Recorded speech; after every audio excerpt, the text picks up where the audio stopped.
buenas, good morning. Magandang umaga sa inyong lahat. It's so nice to be back after a 3 week uh, out of the island, off island, right? No, seriously, I'm so glad to be back, and I miss doing my show, but I have to give it to my dear Sabrina Salas Matanani for filling in for me while I was off island, having to take care of my health. So I'm happy to be back. Minus the problems that I had to come back to. But anyway, Isaac, I'm so glad to see you. And the rest of the team, Johnny, Danielle, of course Troy, and Eric. I miss you guys so much, and it was nice uh, meeting up with you the other day here at the studio. And I had the opportunity um, to meet up with Bree, and I just had to thank her and hug her for doing such a great show. 3 Saturdays, actually, right? And she did a good job. And so, once again, I'd like to say thank you to Bree. Uh, we're going to try to bring her on board. They're already asking me, "Are you that close to Bree?" And I said, "Of course." Anyway, I'd like to welcome my viewers once again to Kababayan Sally Kayo, and here I am. I'm here to stay for maybe another 2 months, 3 months before I have another checkup. So, thank you for keeping up with me, and I'd also like to thank my advertisers. As you can see, I do not flood my show with a lot of advertisers. My advertisers from the beginning of the start of this show have been with me, so they just keep renewing their contracts, and I'm really really grateful for that. Um, and of course I have some new advertisers that are going to be coming up next week. Yeah, yeah, we're going to have maybe three ones, and that's good enough, with the rest of the other advertisers, right, Isaac? We're happy. We're a happy camper. Anyway, so uh, a brief news from the Philippines. There's a new variant that's making waves of fear in the Philippines, and its symptoms is similar to COVID, high fever and stuff like that. But when an individual is contaminated and catches this virus, sores start to appear in parts of the body. Okay, and or in some most cases, there are children, young adults as well as adults who get the pink eye, the symptoms of pink eye.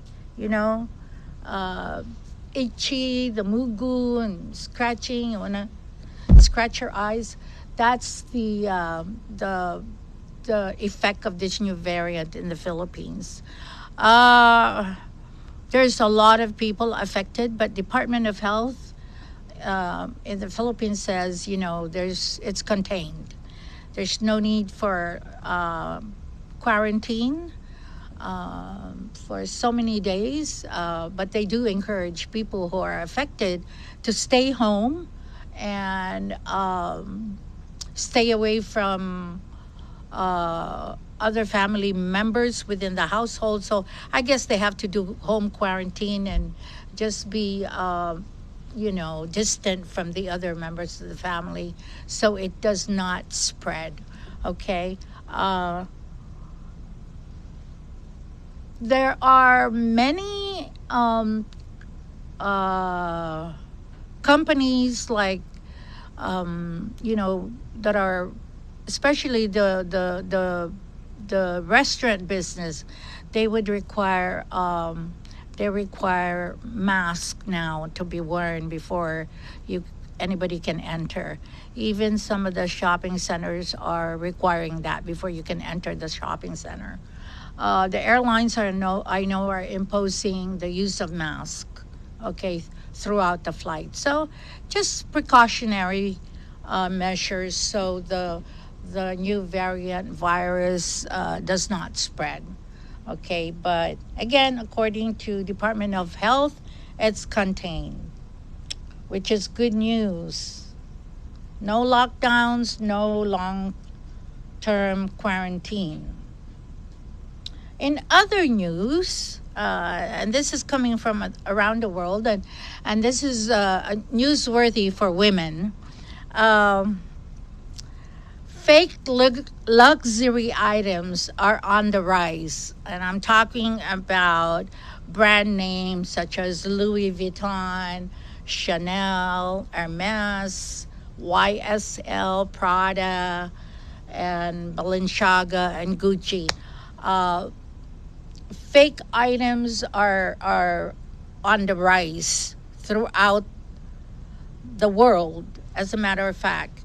And the United States and other countries are saying blame it on the online marketplace, and that's true. I mean, if you go to Facebook and Instagram, you'll see a lot of online marketplace featuring cheap Chanel bags and accessories and other products like Louis Vuitton. Matter of fact, last year, the U.S. government seized about 188.1 million fake or knockoff products, and that's about a 42% increase from the previous year. And so what happens if you that 188 million equates to 1.4 billion dollars if it were sold uh, by the brand companies as authentic products. But and so you can see the difference between 1.4 billion and the 188 million that was computed by the U.S. government. Okay, and as a result, just a few weeks ago, Chanel filed a complaint, and they're going to and Chanel is joined by Louis Vuitton and Tiffany's, and they're filing case versus 399 website peddlers of their brands. Okay? Ah, I can't tell. Really, it's hard to determine now if you're just looking at a picture or somebody wearing a bag, and to detect if it's fake or not, because the materials that are used are more of quality. But then you can also readily spot the fake products used by people uh, just by looking at the string and the seams and the zippers. you know you can if you're a user of authentic products, you can easily detect the fake ones. But if you're not used to the authentic one, then you'd think that it's real.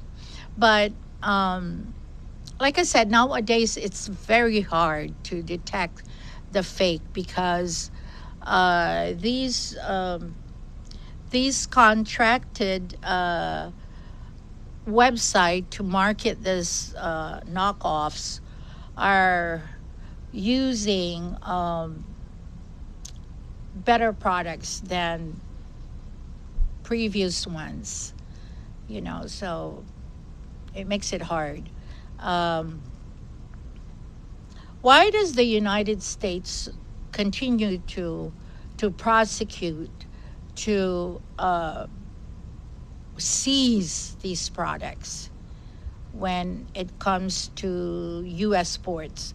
It's because uh, the proponents of these, the manufacturers of these fake products, um, are mainly they use child laborers to work on the products itself, and when and the proponents of these companies are known to be human traffickers, and their number one target would be the child laborers. Okay, so cheap labor, using the children, laborers, and the money is siphoned somewhere else. So the United States is really making a lot of effort to stop this this scam right now that's going around Facebook, a lot of all of the social media, as a matter of fact. Okay. However, despite these concerns, more and more affluent people and celebrities, believe it or not, are purchasing these fake products, and they know it too, because it's hard to differentiate now the real from the fakes. Okay, and so if that's something to encourage you to try these knockoffs that have quality in appearance already.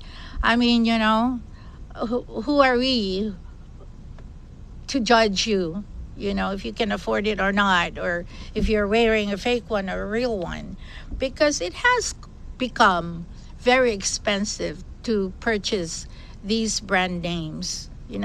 Chanel, I would say in 2016, you're able to purchase a bag that's probably worth, oh, maybe 3,500.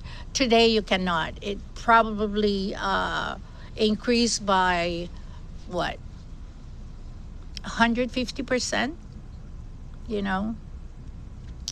And Hermes, as a matter of fact, you can't buy an Hermes that's less than 10 grand. Okay, so 6 years ago, you, uh, I've seen Hermes at DFS that were from 9,000 to above. You can't find anything that's 9,000 nowadays. So, can you blame the rich and the celebrities? But if I have that kind of money, Isaac, I'd buy the real ones, right? But again, that's their choice, and because of the inflation that's affected us.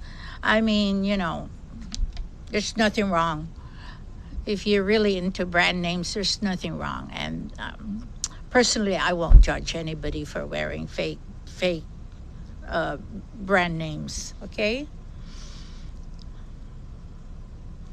But for those who do not like these knockoffs, of course, the best way to ensure that you're not buying a fake bag or a fake accessory, shoes, or anything for that matter, is to buy it from upscale stores where they're all lined up there: Chanel, Louis Vuitton, uh, what have you, YSL. We even have Miu Miu. So that's the best way to do it. Go to the store and buy it from there. And besides, if there was any defect and most likely there will be defects because of the products that are being used nowadays. There's no guarantee.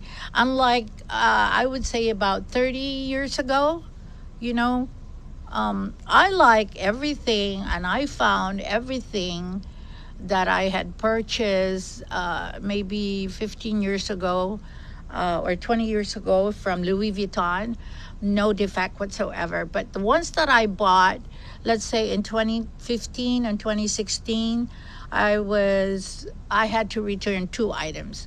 And the good thing about these upscale stores, like DFS, is they guarantee damage and they will replace the product, and that's guaranteed. Okay, all right. So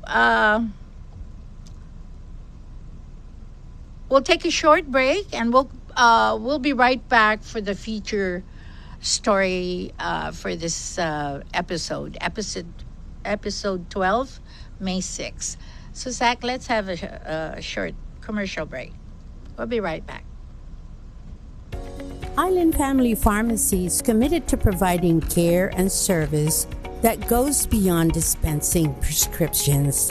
We offer personalized services focused on quality care, outstanding customer experience with prompt and professional attention. At our pharmacy, you are family. Welcome back to Kababayan, Sally Kayo. I'm Sally Aquino, and I'm your host. I'm the host of the show. And buenas to all my Chamorro brothers and sisters and viewers, and to my kababayan, magandang umaga po. Naimbag nga bigatyo apo, kabosinid si kayo. And I'd like to say hi to my brother, Rudy Silan, and the Silan family. They come from Pangasinan. Kabosinid si kayo. And I hope you're watching my show, Rudy. Anyway, this morning I had prepared a story to be featured here this morning, and it's on the title of the story is "How Complicated Is It to Purchase or Sell a Property in the Philippines?" Okay. So I've been working on this for about a week now, and when I finished the entire, I had a draft. I felt that one episode is not going to. I'm not going to be able to discuss the importance of this story in one episode. So. Forgive me. I may have to run another episode until I finish with this story, because there's a lot to be learned. Okay, not only the Filipinos, the Balikbayans who are from Guam, but to the Guamanian populations, to the American populations who maybe want to buy a condominium or a house in the Philippines. It's good to know these rules. And here's the thing. So we have on screen right now just high-rise condominiums, and this is in Rojas in Pasay City, very close to the Philippine Convention Center. I took this photo, and this is how it looks at night. It's very beautiful. But it's on the seaside, close to MOA. Now, 30 years ago, when I was going to school in the Philippines, one of the universities in the Philippines, there was no condominiums around this area. So, and I wish I had a picture of that, Isaac, so we can show the difference, but unfortunately I don't. So if you can show that video again, Zach. I just wanted to point out that it's on the Rojas Boulevard area. You see that complex right there with the 3 towers No, one, two, three, four towers, and then at the back, more condominiums, used for residential as well as commercial. Those are all in the reclaim area. Now, personally, I won't buy a condominium in that reclaim area because of, you know, the nature of how they filled the water with land to build a condominium. God forbids. I hope that someday it'll remain intact and it's not going to erode. Otherwise, some of those buildings will probably collapse. But that's just my opinion.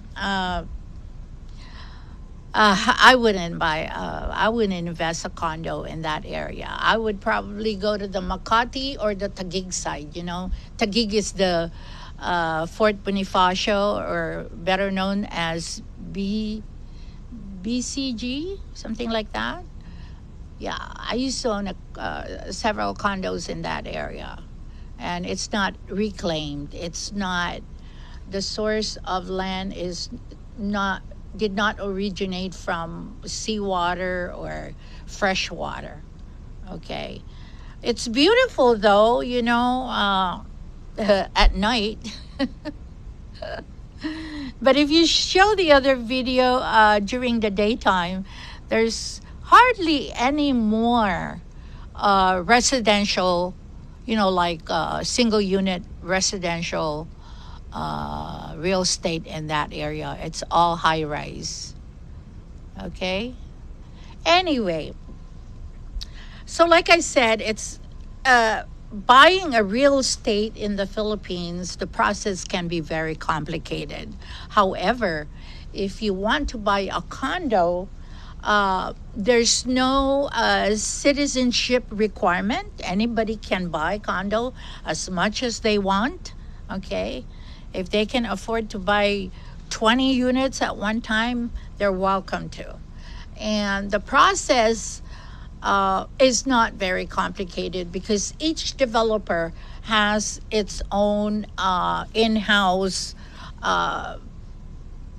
experienced sales agents and brokers. And most of these developers also have a bank.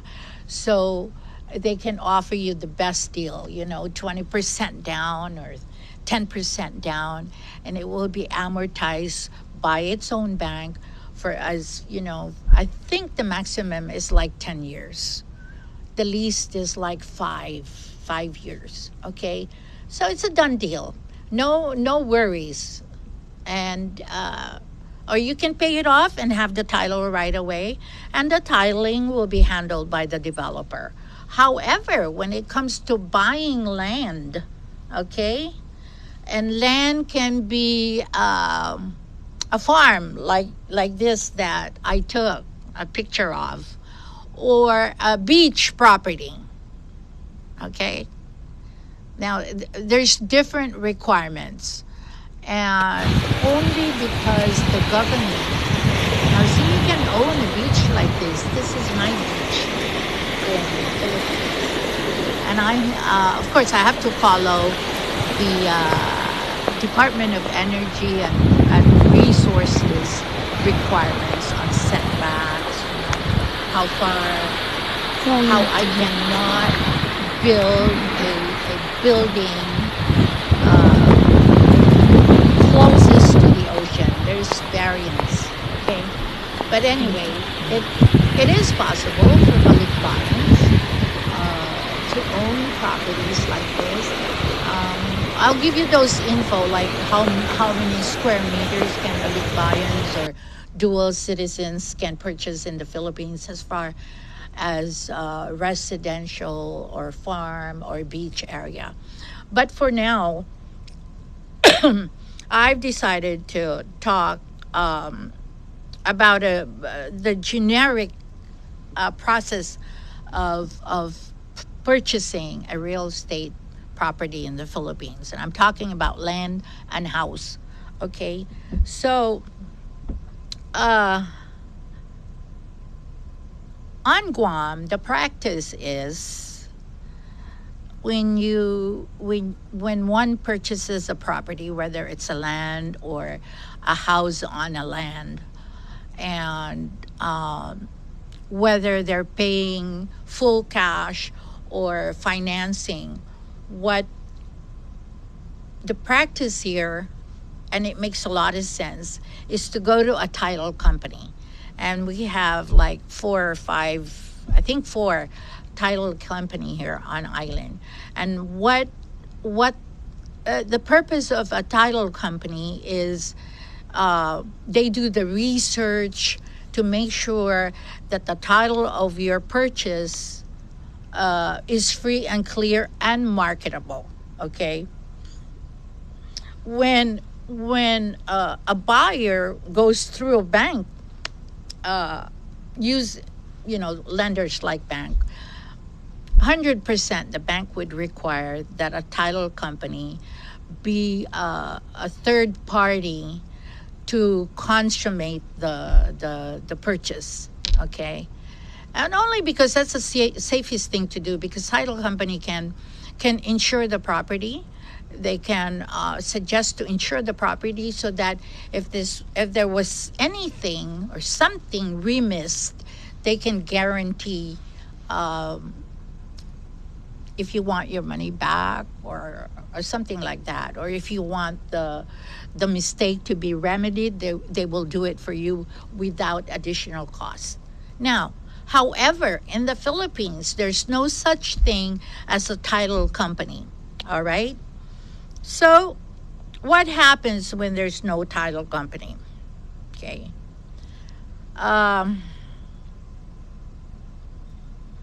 If you have a reliable lawyer, an attorney that does nothing but knows the laws of land purchasing in the Philippines, then go to that person. Because most likely he or she, that law firm, knows the process, okay? And that's the safest thing to do. Okay, secondly, if you cannot afford, because it is expensive to go to a lawyer, if you cannot afford, if you have a broker friend, somebody you know and can trust, then you can go to a broker. They know all the requirements. However, if you are just speculating, you saw a land that you like, you saw a beach that you like, you saw a house and lot that you like, then the burden is on you. Okay, so what happens? You just don't go outright and purchase or put a down payment on that property. You gotta do the research. If you cannot afford a broker to do it, do the research. Okay. So here are some of the things that you need to do. You have to go, you have to obtain a copy of the title of that property and go to the regional office. It's called the regional deed, okay, RD. They call it RD in the Philippines. So each LGU or provincial government, in mostly in the provinces, they have their own RDs. So if you're from Manila and you want to purchase something up in Baguio, you have to go and research that property in Baguio. Okay, because you cannot find that property in Manila or in Makati or in Taguig. You gotta go to Baguio. So what are you looking for? You need to see that the title is free and clear, and most likely, if the property was used for loan purpose as a collateral, from one of the banks, the loan will be annotated on the back of the title. Okay, if it's paid for, the the mortgage or the bank loan, when you pay it in full, it's canceled. Whoever owns that title has to go to RD, the regional the regional area where the title was registered. It's called registry of deed. Okay, so it becomes very expensive to travel back and forth. And now again, if you want to go travel and do this yourself, do the research yourself, uh, I think you should. I think you should before you hire a broker or a lawyer. You want to see the validity and the veracity of that title, so that if there's a loan attached to the title as collateral, you need to get that cleared by the seller. Okay. And then secondly, you need to check with the assessor's office in the same region or LGU, the local government unit, for example, in Baguio, to make sure that that title has the taxes, the yearly or the annual taxes on that property is all paid for. Okay. If there are any arrears, the seller must clear that. Okay. Here's a Here's another problem, though, which is more problematic than going and researching if the title is clear or whatever, or the tax, uh, or if the loan on that title is paid for. Okay, it's rampant in the Philippines. There's so many loan sharks lending money at higher interest rate than banks.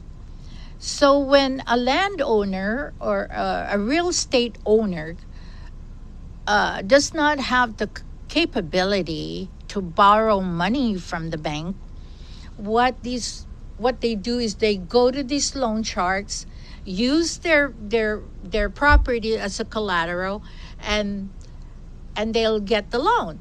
However, the loan shark would require that the property owner to give up the original title of that property. Okay? So, lo and behold, what happens if, for example, uh, your that property is being sold by the seller and did not disclose that there is a uh, not illegitimate, but not a legal loan, like the example I just mentioned, using it as a collateral to borrow money from these loan sharks. If that's not disclosed, it becomes a problem, of course. Okay? So you think by going to the RD or the registry of deed, for example, in Baguio, if the property you're buying is from there, you wouldn't find the annotation on the back of the title. You didn't know, and you went through the process, and you signed an agreement with the seller. Okay, so now a deed of absolute sale will be generated, and it will be signed by the sellers and the buyers. Okay, and the seller pays the capital gain tax and all the fees that are involved, the notarization, etc., etc. What happens if this loan doesn't show up? It's not annotated because it's an illegal transaction. So it becomes a problem. Now the buyer is ready to apply for the title, and all of a sudden,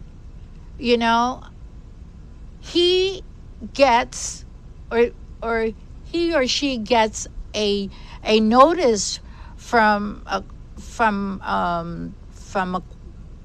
court, or a notice from whoever is trying to take ownership of that property. Well, usually it's the court that issues the letter. Okay, there is such thing called, I think they call it lis pendens. It's a lawsuit, and these loan shark can put a lis pendens hold on that title, so it becomes a problem. Okay, and the title of that property, uh, supposedly to be issued to the buyer, will not be able to obtain a title to that property until the lis pendens is taken up in court. And the process of going through court hearings in the Philippines take years and years. So let's say if you purchase the land today in the Philippines, and you run into a problem such as this because of loan sharking, you won't be able to or you will not expect to get a title to that property. Normally 3 to 4 months. It's going to take years, 3 years, 4 years down the road. So it's good to know these information, and I will be more specific on the next episodes, and take it by the category. Let's say if you're buying house and land, um, you know, versus just a farmland or an investment land. Okay, I'll be more specific that way, and I'll probably zero on the farm and the residential lots and homes, because uh, I think that a lot of the Filipinos here would prefer to. They're the ones that can afford. They cannot. Not too many can afford, commercial lands and stuff like that. We have a lot of overseas workers uh, who are working here. The H2B under the H2B programs, they would want to invest and obtain a land to build a house, or a land for farming, that kind of stuff. So these informations are very, very important. And I'm just shooting off examples right now, but on the next episode, which is next Saturday, I would have categories, you know, by the type of real estate that an individual may purchase in the Philippines. So let's take a short break, Isaac, and we'll be right back. Stay tuned. Island Family Pharmacy is committed to providing care and service that goes beyond dispensing prescriptions. We offer personalized services focused on quality care, outstanding customer experience with prompt and professional attention. At our pharmacy, you are family. Welcome back to Kababayan, Sally Kayo. I'm so glad to be back. I'm Sally Aquino, the host of the show. And hopefully I'll be here to do more shows before I go on another medical trip. Anyway, I'm very happy to be here and be back with and be a part of the Kandit News family, right, Isaac? So anyway, mga kababayan, my brothers and sisters, Chamorros and Filipinos, this is the reality, okay? In the Philippines, a foreigner can buy as many condos as they want, okay? And just make sure that the land on these condos is not leasehold, okay? Uh, if you purchase a condo on a leasehold today and it's only 20 years, then look at that look at the fine writing, okay, and make sure that that's not the case, because of course you don't want to invest your money in buying condo on a leasehold for only 20 years, at the most maybe 100 years, okay. But there's so many places to buy condos. You have BGC, which is at the fort. Yeah, the bustling Makati City. I mean, it's back to back. It's too crowded already, but there's still a lot of prime areas. Makati City is still the hub of shopping center in the Philippines, or shopping in the Philippines. You have Green Hills. And a lot of my Chamorro friends are familiar with these places, and then of course you have MOA, the Mall of Asia, that is owned by the C Company. And again, I'm saying most of those condos are on the reclaim area. Personally, I wouldn't want to buy a condo. I'm not saying this to offend or defame the C family, because they've been very successful in their ventures. But this is just my opinion. I won't invest in a reclaim area. All over the Philippines, even the provinces, there are high rises condo that are going up. I mean, and this is something that the government is pushing, because they want the foreign investors to come in, right? But on owning a land, there are requirements. There are area requirements. You cannot just go and buy 25 hectares of land. Okay, there are some restrictions. So I'm going to talk about those restrictions on my next episode, which is Saturday. But today, I just want to emphasize, like I said, in the Philippines, the country does not have a title company, a third party that can intervene on behalf of the seller and the buyer and the lender. Okay, the Philippines does not have a title company. Most transactions in real estates are assisted by licensed and practicing real estate lawyers, and there are some brokers, licensed brokers, and if you happen to be buying a land from a real estate company, they have their own house real estate agents, and the company itself is the broker who can help you go through the process. Okay, and of course, without a title company, there are risks, and I'm going to talk about that. I believe on the last episode of this topic, and how important that is.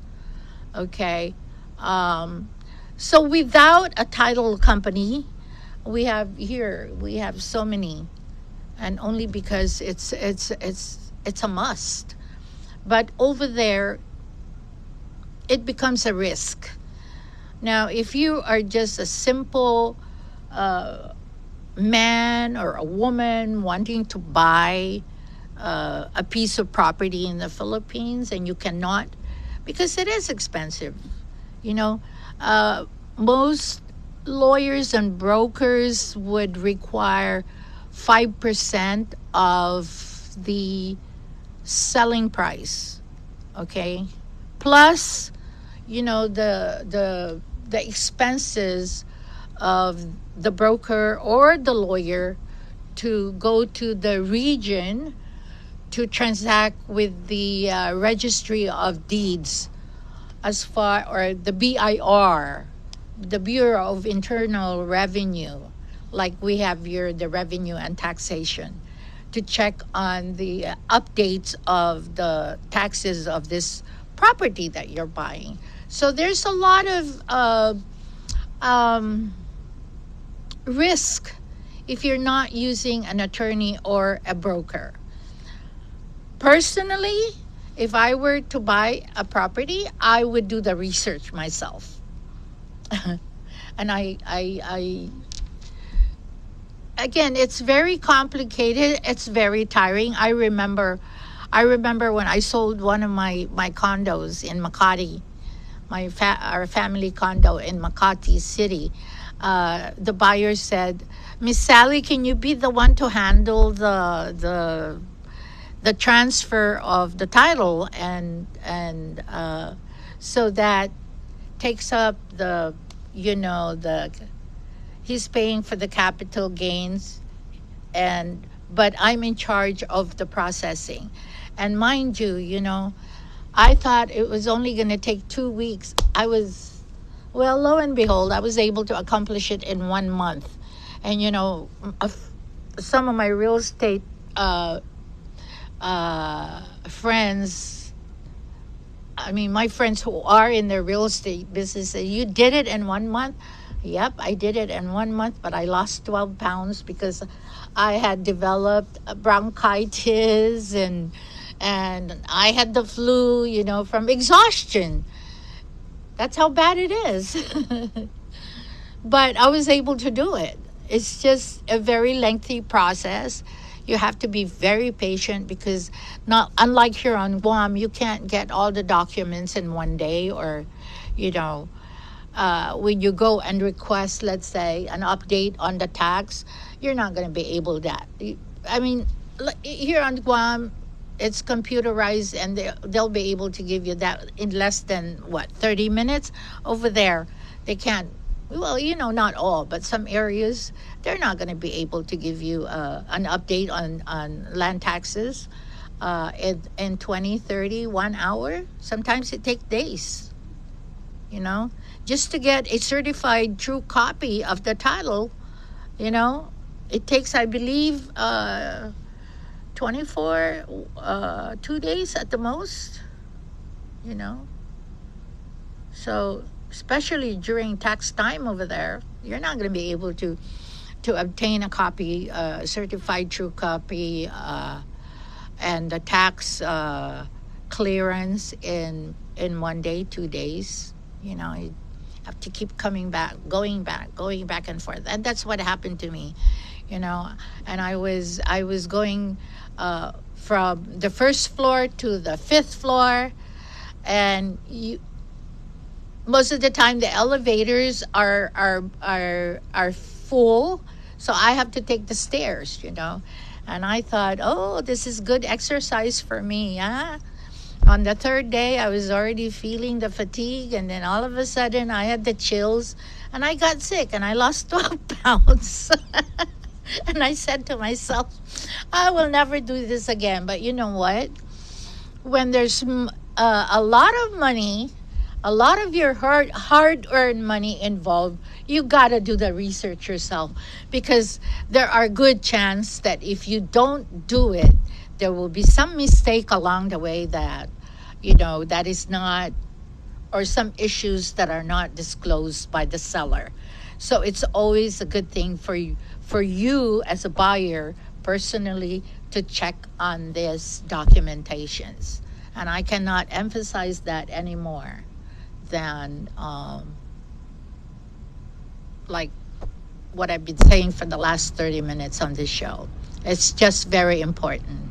Okay, it's the transaction is so different from Guam, where you if you're buying a property through a lender like Bank of Hawaii, Bank Pacific, First Hawaiian Bank, it's a must. They have their list of what do you call this?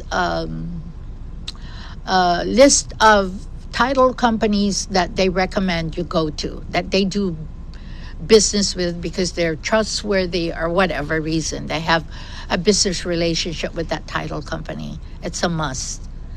Okay, and and and it's fast. You know, you can transact a property in 1 week, depending on the complexity, or 2 weeks. Again, it's a case to case basis, but these title companies here do a thorough job from start to finish. Okay, there's fees, and again, depending on the amount of the land or amount of what's being loaned to them, to the buyer. Okay, there are fees, but mind you, it's not as much as what you have to pay in the Philippines.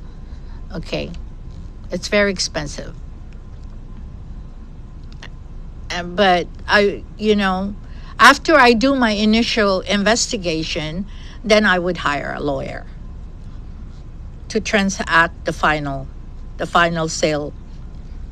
If I were buying a property in the Philippines, I would have to look at it myself first, even if I have to travel from Manila to Baguio. Okay.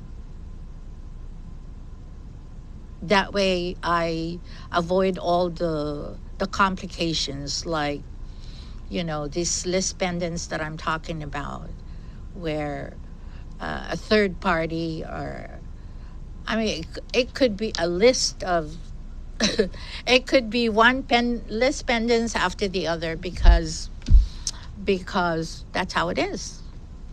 You can go to any loan sharks in the Philippines and say, "Hey, can I borrow money? But I use this as a collateral with this other lender. Uh, can you help me?" And they'll take even a copy of your title. But at the end of the day, when it's time to pay back, and these loan sharks find out that you're selling the property, guaranteed they're going to come after you, or they're going to make the sale very complicated. And I cannot emphasize that anymore than I have this morning. So, we're running out of time, and I just want to invite you guys, all of my viewers and supporters, if you're interested on this topic, stay tuned next Saturday. I will have more info, and I'll break it down case by case. Okay. I'll probably even offer some case study on this issue to understand. In the event that any of you want to invest in the Philippines, buy properties in the Philippines, it's good information to know. Again, thank you so much for staying with me for the last less than an hour, right, Zach? And I'm I hope you enjoyed this episode. I'm not a very savvy broadcaster, but I do my best to present some informative news and things like this about the Philippines. And I'm also trying not to speak totally Tagalog in this show, because I have non-speaking Tagalog as viewers, here and all over the world. So I'm not going to apologize for that, and I'm sure my kababayans can understand that. They can understand English. And again, if you have any question, you may email me at sally@kanditnews.com. Okay?